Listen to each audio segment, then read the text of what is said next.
reglamento para regular el acceso y la disponibilidad de métodos anticonceptivos en el Sistema Nacional de Salud fue expedido el 29 de noviembre de 2012, aunque recién el 25 de marzo de este año se publicó en el registro oficial. Este reglamento, desde el artículo 18 hasta el 23, se refiere a la distribución de la anticoncepción oral de emergencia, conocida también como la pastilla del día después.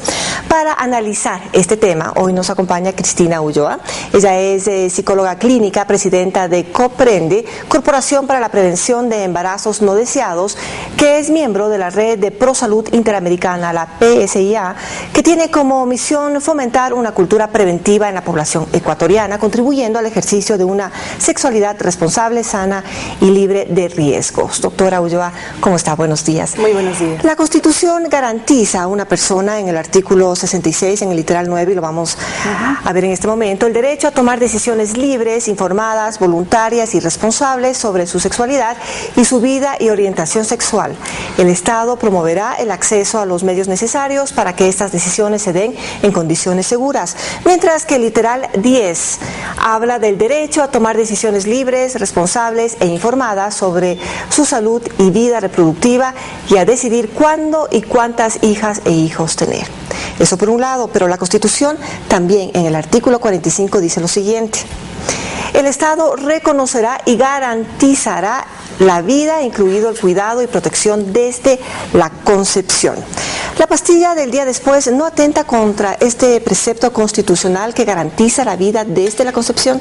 Doctora, bienvenida. Muy buenos días y muchas gracias por la oportunidad de poder expresar sobre todo lo referente al derecho, ¿no? Nosotros a los derechos que tenemos hombres y mujeres ecuatorianos y ecuatorianas a ejercer nuestra sexualidad de forma responsable, placentera, pero libre de riesgos, y además en donde el Estado debe garantizar la posibilidad de que las mujeres en especial podamos decidir cuándo y cuántos hijos tener y proveernos de las medidas anticonceptivas para poder realizar una verdadera planificación familiar. Así es, lo hemos visto, pero ¿atenta esto contra por supuesto que la Constitución, contra lo que habla de que la vida es desde la concepción? Así es, por supuesto que no afecta.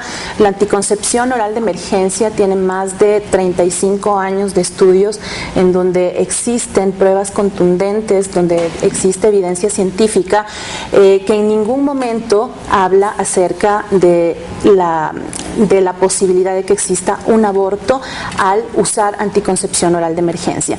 Yo tengo acá el boletín de la Organización Mundial de la Salud. Es una nota descriptiva, es la número 244, en donde nos dice claramente que la PAE, la píldora anticonceptiva de emergencia, no es eficaz. Enseñar a la cámara que está atrás suyo, justamente. Por supuesto, no es eficaz una vez ya implantado el huevo cigoto, ¿no? Es decir, la anticoncepción oral de emergencia únicamente funciona antes de la ovulación, es decir, lo que hace es inhibir o retrasar la ovulación y espesar el moco cervical de tal forma que no permita que el óvulo y el espermatozoide se unan. Ahora, justamente eso, si bien hay diferencias en el significado de fecundación y de concepción, hoy en día los fabricantes más serios de este fármaco reconocen que la píldora del día después o AOE, anticoncepción oral de emergencia, tiene tres posibles mecanismos de acción: prevenir por un lado la ovulación, interferir con la movilidad del esperma y evitar la implantación del embrión. Este último, impedir la implantación o anidación en el útero materno del embrión, es decir, de un nuevo ser humano, es un aborto. ¿En qué se basa Coprende para sostener que la píldora del día después no evita la implantación del embrión? Bueno, Coprende no es quien da esta información. ¿En qué se basan ustedes? Es la Organización Mundial de la Salud, son varios estudios clínicos realizados. Realmente existen dos únicos mecanismos probados y evidenciados respecto a la anticoncepción oral de emergencia, y el primero es inhibir o retrasar la ovulación, es decir, impedir por un tiempo determinado, entre 1 o 2 días, la salida de un óvulo maduro a través del ovario, y el segundo mecanismo que tiene que ver con la consistencia, el espesamiento del moco cervical, de tal manera que no permita la migración espermática y que éste pueda llegar a fecundar un óvulo. Son esos dos únicos mecanismos los que se han sustentado científicamente. No existe un tercer mecanismo, no existen los estudios que avalen esa información. ¿Cuál información? ¿El evitar la implantación? El evitar la implantación. ¿Por qué? ¿Por qué no evita la implantación? El componente principal de la anticoncepción oral de emergencia es el levonorgestrel. El levonorgestrel es una progesterona sintética. La progesterona es la hormona del embarazo. Por tanto, no podría en ningún momento ejercer una actividad antiimplantatoria en un óvulo fecundado, ¿sí? No existe esa posibilidad. El levonorgestrel actúa de las dos únicas maneras. Es así que el levonorgestrel se encuentra dentro del cuadro básico de medicamentos en nuestro país.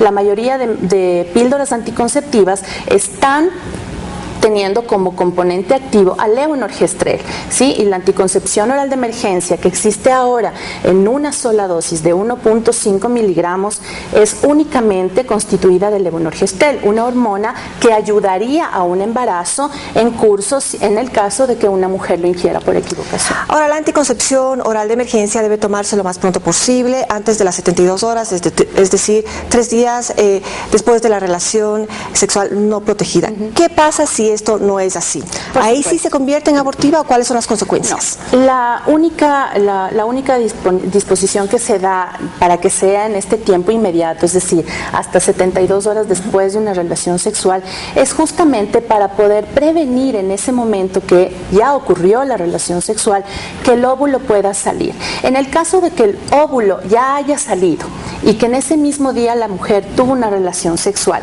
¿sí?, simplemente no existe un efecto retroactivo de la anticoncepción oral de emergencia. Es decir, si ese óvulo fue fecundado, cumplirá con su proceso normal, se dividirá en células, será una mórula, luego será un blastocisto y se anidará sin ningún inconveniente en el endometrio, porque el endometrio ya proliferó, está listo para anidar a ese óvulo fecundado. No afecta al feto en ningún momento. Y además que en ese momento apenas son células. Cabe destacar que solamente el 50% de mujeres se quedan embarazadas después de haber tenido una fecundación. Ahora, si después de una consulta ginecológica previa, la pastilla del día después es de entrega inmediata y no es obligatoria la presentación de ningún documento o registro del número de cédula, ¿cómo garantizar que no se convierta en una manera de promover el libertinaje sexual entre adolescentes? Bueno, se ha demostrado con varios estudios no realizados precisamente en el Ecuador, sino a nivel internacional, especialmente en Estados Unidos, en donde las conductas de las personas no cambian por la disponibilidad de un método anticonceptivo. Es decir, los principios, los valores que puede tener una persona no cambian porque existe la disponibilidad. Además, la anticoncepción oral de emergencia existe en nuestro país desde el año 98. ¿Sí? Bueno, pero sí es un método en que una persona, un adolescente, tal vez puede decir, bueno, tengo esta alternativa. Bueno, como repito, las actitudes personales no cambian por este tipo de situaciones, y es el caso, por ejemplo, que se dio en Venezuela. En Venezuela se levantó la necesidad de tener una receta médica hace más de 2 años para adquirir la anticoncepción de emergencia, porque los índices de embarazo en Venezuela son muy altos, sobre todo en adolescentes. Nosotros ocupamos el 2º lugar. Hemos tenido resultados de este país y realmente el acceso al anticonceptivo de emergencia no se ha incrementado, las ventas no se han incrementado en el producto.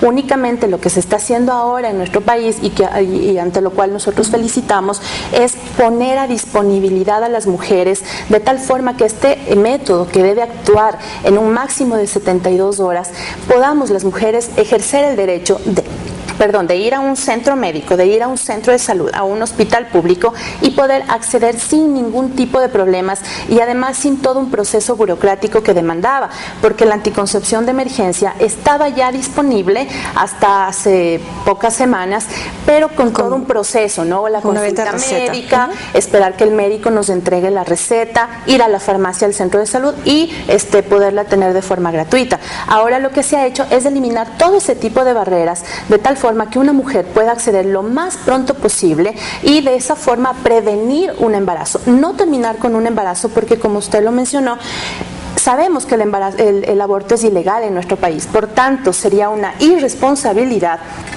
poner al alcance una píldora que produzca un aborto, ¿no? Ahora, un problema de carácter práctico es cómo saber si realmente se trata o se trató de una emergencia. El artículo 18 del reglamento las enumera las emergencias de la siguiente manera.